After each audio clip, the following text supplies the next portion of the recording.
नमस्कार, मैं हूं आपके साथ पूर्वी राय और आप देख रहे हैं यूएफटी लाइव टीवी। जीवन का आधार जल, जमीन और स्वच्छ वातावरण। बंगाल के दुर्गापुर से दिल्ली के लिए निकला दंपति पहुंचा कौशाम्बी। राष्ट्रीय सड़क मार्गों किनारे से काटे गए वृक्ष पुनः न लगाने पर खड़े किया सवाल। RP Yadav, bureau chief. Kaushambi जल, जमीन और स्वच्छ पर्यावरण मानवता के लिए जरूरी है और समस्त पृथ्वी पर सभी जीवों के लिए जीवन का आधार है। लेकिन नव सभ्यता में आधुनिकीकरण के इस दौर में नए प्रयोगी के नवाचारों से पर्यावरण को क्षति पहुंची है। ऐसी मानवता को बचाने के लिए समाज के लोगों को आगे आना चाहिए और पर्यावरण संरक्षण के लिए एक मुहिम चलाकर इन्हें संरक्षित किया जाना चाहिए, जिससे जल, जमीन और वन हम अपने आने वाली पीढ़ियों के लिए सुरक्षित रख सके।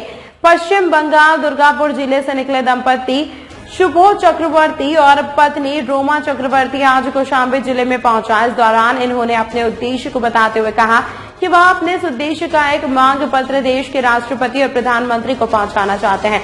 इस मौके पर चक्रवर्ती दंपति ने बताया कि उनकी यात्रा का उद्देश्य जल, गंगा, जमीन और जंगल, पर्यावरण और अपनी आजीविका संस्कृति के अस्तित्व बचाने के लिए वह दोनों पद यात्रा पर है। उन्होंने बताया कि वाराणसी और प्रयागराज में गंगा नदी कुछ हद तक ठीक है, लेकिन इसके बाद गंगा नदी का प्रदूषण बढ़ जाता है और पश्चिम बंगाल पहुंचते पहुंचते यह काफी प्रदूषित हो जाती है। इसके साथ उन्होंने वृक्षों की लगातार कटाई पर चिंता जताते हुए कहा कि यह सब ठीक नहीं है, इससे मानवता सहित सारे जीव को खतरा है। उन्होंने बताया कि वह झारखंड, बिहार होते हुए उत्तर प्रदेश में पहुंचते हैं, जहां उन्होंने स्थानीय लोगों की मदद से विश्राम किया है।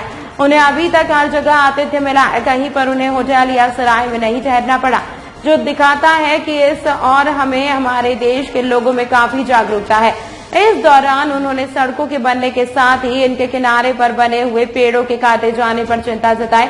उन्होंने कहा कि इतनी दूर सैकड़ों किलोमीटर की यात्रा कर चुके हैं। सड़क के किनारे जहां पहले भारी संख्या में छायादार पेड़ होते थे, वहां अब यहाँ वृक्ष गायब दिख रहे हैं, जो चिंता का विषय है।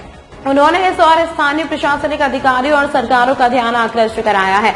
उन्होंने कहा कि यह सभी विषयों को लेकर अपना मांग प्रदेश के महामहिम राष्ट्रपति और यशस्वी प्रधानमंत्री को सौंपेंगे। कौशाम्बी से ब्यूरो चीफ आरपी यादव की रिपोर्ट। आप लोगों ने कहां से अपनी यात्रा शुरू की है और इसका मुख्य उद्देश्य क्या है? सर नमस्कार, मेरा नाम शुभ चक्रवर्ती, मेरा पत्नी रोमा चक्रवर्ती है साथ में। हम दोनों ने पति पत्नी यात्रा शुरू की पश्चिम बंगाल के दुर्गापुर से और हमारा उद्देश्य ये है, हमारा माँ को बचाना है। माँ कौन सा, हमारे सनातनी में बोलते हैं नदी हमारे माँ है, गंगा नदी, धरती हमारा माँ है, पेड़ हमारे प्रकृति जो हमारा माँ है। ये माँ के बचाने के उद्देश्य में हम निकले सर। कहां से कहां को जाएंगे? हम पश्चिम बंगाल दुर्गापुर से हम दिल्ली जाएंगे सर।